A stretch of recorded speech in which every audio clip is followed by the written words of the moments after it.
आपने मेरा अष्टक वर्गा वाला वीडियो देखा होगा। अष्टक वर्गा पे मैंने एक बहुत ज़बरदस्त वीडियो बनाया था। नहीं देखा है तो आप आई बटन पे जाकर उस वीडियो को आप देख सकते हो। आज मैं लेके आया हूँ अष्टक वर्गा के ये 3 घरों का जो सबसे बड़ा रोल होता है कैरियर से रिलेटेड। कैरियर से रिलेटेड यह वीडियो है। इसमें ना शादी का रोल है ना किसी चीज़ का रोल नहीं है। कैरियर रिलेटेड वीडियो है। कर्म, आपका कैरियर, क्या काम करते हो आप, जॉब करते हो या बिजनेस करते हो, क्या करते हो, उससे रिलेटेड। लाभ, आपको कर्म किया, जॉब किया, उसमें कितना प्रॉफिट हो रहा है, आपको सैलरी कितनी मिल रही है। आप अगर 50,000 का काम कर रहे हो और आपको अगर 20,000 रुपये मिल रहे हैं तो आपको नुकसान हो रहा है, तो उसके बारे में। अब आपको अगर मान लो 20,000 रुपया मिल रहा है और आपका खर्चा 25,000 रुपया है, तो आप कैसे बैलेंस करोगे इस चीज़ को, वो इस वीडियो में बताने वाला हूँ कि आपको कितना कर्म हो रहा है, कितना प्रॉफिट होगा और कितना आपका खर्च होगा। अब इस चीज़ को कैसे ठीक करेंगे मैं वो वीडियो के अंत में बताऊँगा आपको। तो देखो, सबसे पहले आपके सामने चार्ट ए नंबर है। ए नंबर दिख रहा होगा आपको, ये 3 नंबर, 25 नंबर आपके अष्टक वर्गा। आप अपनी कुंडली में जाएं, वहाँ अष्टक वर्गा में पॉइंट दिए होते हैं। कोई भी एप्लीकेशन आप डाउनलोड कर लीजिए, मैंने डिस्क्रिप्शन में एक एप्लीकेशन डाली है, उसके अंदर आपको अष्टक वर्गा मिल जाएगा, आप जाकर देख सकते हो। नहीं तो मेरा अष्टक वर्गा वाला एक वीडियो आई बटन पे मिल जाएगा, आप उसमें जाकर देख सकते हो कि आपको अष्टक वर्गा कैसे मिलेगा। इस एप्लीकेशन में उस वीडियो में बताया है मैंने अच्छे से, और इस वीडियो में आपको ये 3 चार्ट के बारे में समझाऊंगा जो 3 चार्ट से आपका पूरा कैरियर डिसाइड करता है। पूरा कैरियर इस अष्टक वर्गा से आपको पता लग जाएगा कि आपको कितना फ़ायदा होता है और कितना आपका खर्च होता है। देखो, सबसे पहले चार्ट ए पर आते हैं अपने। चार्ट ए में देखिए 25 पॉइंट आपके कर्म भाव को मिला है, 25 और 4 ज़्यादा जुड़े हुए आपके लाभ भाव को मिला है, और उससे भी ज़्यादा पॉइंट आपके 12th हाउस को मिला है। तो आपने कर्म बहुत कम किया है, यहाँ पे बहुत कम कर्म किया, लेकिन प्रॉफिट आपको बहुत ज़्यादा हुआ। लेकिन खर्चे आपके इतने हाई फाई है कि आप अपना खर्च संभाल भी नहीं पाते हो। अब खर्च कैसे होगा? आपने कर्म किया लेकिन अननेसेसरी पैसे कहीं से बहुत ज़्यादा प्रॉफिट किए और वो आपको नुकसान करवाया अस्पताल के अंदर, हॉस्पिटल के अंदर। कहीं आपने शेयर मार्केट खेला, वहाँ आपको प्रॉफिट बहुत हुआ, उसकी लालच लग गई आपको। लालच लगते ही कहीं ना कहीं नुकसान हो गया, खर्चा हो गया, हेवी खर्च। और घर में खर्च, तरह तरह के खर्च आपको परेशान कर दिया। आपको प्रॉफिट बहुत होते हैं, लाख रुपए का काम करते हो आप, 5 लाख का आपको फ़ायदा होता है और 7 लाख का आपका खर्च होता है। मान लो छोटा से छोटा एग्जांपल लेता हूँ, 15,000 का आप जॉब कर रहे हो, ठीक है, आप काम उसमें मन से नहीं कर रहे, मालिक को 15,000 का गेन भी नहीं करवा रहे, आप सिर्फ बैठे रहते हो, काम उतना नहीं करते हो, उसको उतना बेनिफिट नहीं देते हो, फ्री फंड आपको 15,000 मिल रहे हैं। लेकिन अगर बिना कर्म किए आपके पास वो पैसे आ रहे हैं, तो ये ध्यान रखना, आपके अष्टक वर्गा में 12th हाउस में अगर 35 पॉइंट है तो वो पैसे आपके पास 1% भी नहीं टिकेंगे। ऊपर से आपको कर्जा भी लेना पड़ सकता है, उधारी भी लेनी पड़ सकती है।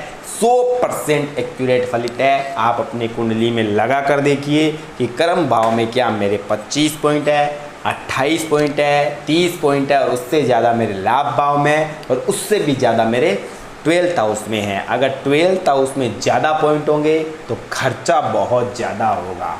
अब लेते हैं चार्ट नंबर अपने बी चार्ट में। देखो, आपको मिले हैं 32 पॉइंट। बहुत ज़्यादा मेहनत करते हो, जहाँ आप काम करते हो अत्यधिक ज़्यादा मेहनत करते हो।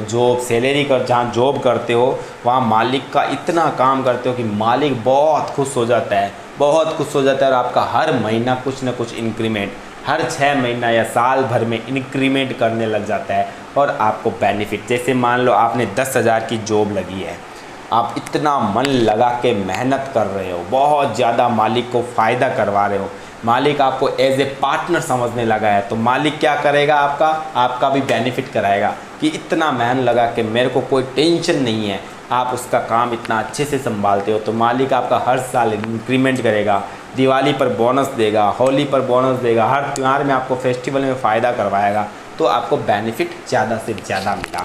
अब ज़्यादा से ज़्यादा बेनिफिट मिला लेकिन आपका खर्च भाव में देखो 20 पॉइंट है, बहुत कम पॉइंट है। आपको अगर मान लो 10,000 की सैलरी और आपका खर्च 4,000 का है, रीज़न ऑफ दैट कि मालिक से बहुत बार आपको नाश्ता मिल जाता है, खाने पीने को सामान मिल जाता है, मालिक के यहीं आप खाना खाते हो, तो आपके नेट 6,000 बचे। एक नॉर्मल चीज़ बता रहा हूँ, हो सकता है अगर आपकी लाख रुपए की सैलरी हो तो आपके हो सकता है 80,000 भी खर्च नहीं होंगे, 20,000 खर्च में काम चल जाएगा, 80,000 नेट बचेंगे। वो एक छोटे से एग्जाम्पल से बता रहा हूँ। कर्म अधिक, लाभ अधिक, खर्च कुछ भी नहीं। यह होता है अगर आपके 12th हाउस में कम से कम पॉइंट होंगे तो आपको बहुत ज़्यादा बेनिफिट होगा। अब चार्ट सी पर जाते हैं अपने। सी चार्ट में देखिए, कर्म ज़्यादा, लाभ कम, खर्च उससे कम। अब देखो आप बहुत मेहनत करते हो, बहुत मेहनत, अत्यधिक मेहनत बहुत करते हो, काम बहुत करते हो। अपने बिज़नेस मान लो, बिज़नेस में बहुत ज़्यादा मेहनत करते हो, इधर उधर सब जगह आप बहुत माथापच्ची करते हो, लेकिन आपको उतना प्रॉफिट नहीं होता है, प्रॉफिट नहीं हो पाता है। रीज़न ऑफ दैट कि आपके प्रॉफिट हाउस में उससे कर्म भाव से बहुत ज़्यादा कम पॉइंट है, तो इसकी वजह से आपको प्रॉफिट नहीं हो पाता है।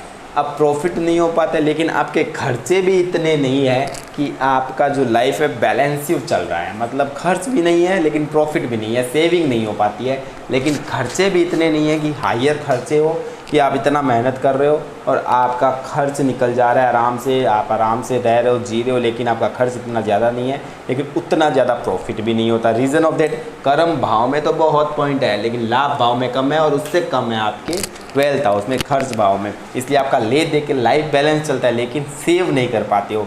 बड़ी लग्जरी लाइफ जीने के लिए आपको प्रॉफिट चाहिए, तो इसका मतलब क्या निकलता है, यहाँ 12th हाउस में कम पॉइंट होने चाहिए, 11th हाउस में ज़्यादा पॉइंट होने चाहिए और उससे कम होने चाहिए 10th हाउस में। तो कहने का मतलब पहले 12th हाउस में कम हो, उसके बाद 10th हाउस में कम हो, उसके बाद हो तो सबसे ज़्यादा पॉइंट हो, तो आपका सबसे ज़्यादा पॉइंट होने चाहिए 11th हाउस में।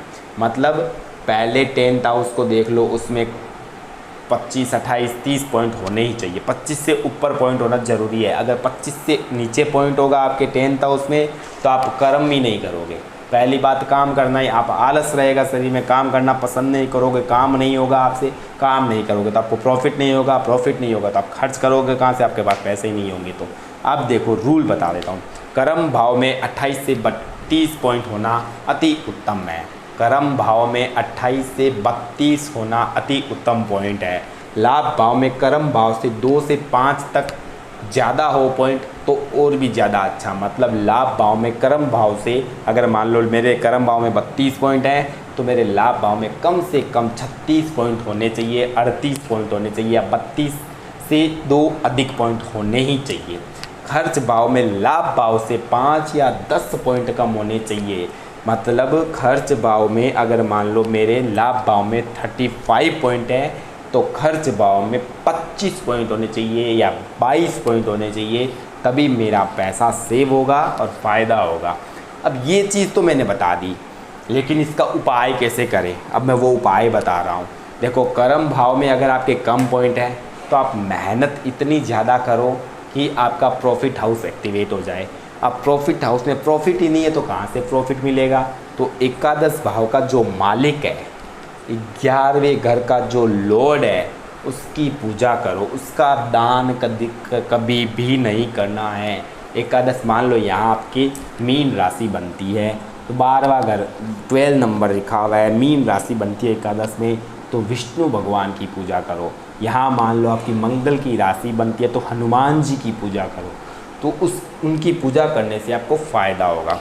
अब खर्च भाव को आपको ठीक करना है तो क्या करना है, अगर मान लो यहाँ आपकी बनती है तुला राशि, शुक्र की राशि बनती है, तो महालक्ष्मी के मंदिर जाओ, वहाँ पर दान करो, चावल दान करो, चीनी दान करो, सफ़ेद चीज़ें दान करो, क्योंकि तुला राशि शुक्र की राशि है।